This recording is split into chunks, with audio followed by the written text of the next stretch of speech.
Hello বন্ধুরা, কেমন আছেন? আশা করি ভালো আছেন। আমার এই রহস্যময় দুনিয়ার চ্যানেলে আপনাদেরকে স্বাগত।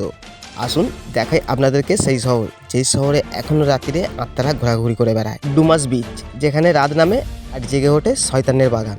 গুজরাটের সুরাট শহর থেকে মাত্র 21 কিলোমিটার দূরে রয়েছে এমন এক সমুদ্র তট, যা তার রূপের জন্য নয় বরং রহস্যের জন্য বিখ্যাত। নাম তার হলো ডুমাস বিচ। দিনে এটি যেমন শান্ত আর নিস্তব্ধ, রাতে তেমনই ভয়ঙ্কর এবং কৌতূহল জাগানিয়া।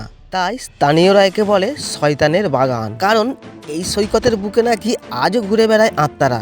প্রাচীনকালে এই ডুমাস এলাকাটি ছিল হিন্দু দাহস্থল। মৃতদেহের চিতাভস্ম মিশে যেত বালির সঙ্গে, হয়তো সে কারণেই এই বিচের বালি কালচে রঙের, যা ভারতের অন্যান্য সাগর তটের তুলনায় একেবারেই ব্যতিক্রমী। বহু ভ্রমণকারী জানিয়েছেন রাত নামার পর এই সৈকতে নাকি অদ্ভুত শব্দ শোনা যায়, কেউ যেন ডাকছে, হাঁটছে বা ফিসফিস করছে। এমনকি অনেকে দাবি করেন অন্ধকার নেমে আসার পর এই বিচে গেলে নাকি হঠাৎ শীতল বাতাস বয় আর শরীর কাঁপিয়ে দেয়, যেন কেউ অদৃশ্যভাবে পাশে দাঁড়িয়ে আছে। স্থানীয় লোকেদের মতে এই বিচ এখনো নাকি মৃত আত্মাদের আশ্রয়স্থল, তাই সূর্য অস্ত যাওয়ার পর কেউ এখানে বেশি সময় থাকতে চায় না। যারা থেকেছে তারা নানান অস্বাভাবিক অভিজ্ঞতার কথা বলেছেন।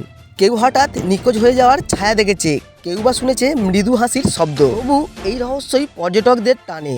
ভয়, কৌতূহল এবং অদ্ভুত আকর্ষণ মিলেমিশে ডুমাস বিচকে দিয়েছে এক বিশেষ পরিচিতি। কেউ বা আসে সত্য সন্ধান করতে, আবার কেউ বা আসে প্রকৃতির নীরব রূপ উপভোগ করতে। কিন্তু একবার সন্ধ্যার পর সেই কালো বালির উপরে দাঁড়ালে মনে প্রশ্ন জাগে যে এই জায়গাটা কি সত্যি শয়তানের বাগান, নাকি মানুষের ভেতরে লুকিয়ে থাকা ভয়ের প্রতিচ্ছবি। তো বন্ধুরা, এইরকম নতুন নতুন ভিডিও দেখতে হলে আমাদের এই রহস্যময় দুনিয়া চ্যানেলটিকে সাবস্ক্রাইব করে আমাদের পাশে থাকবেন।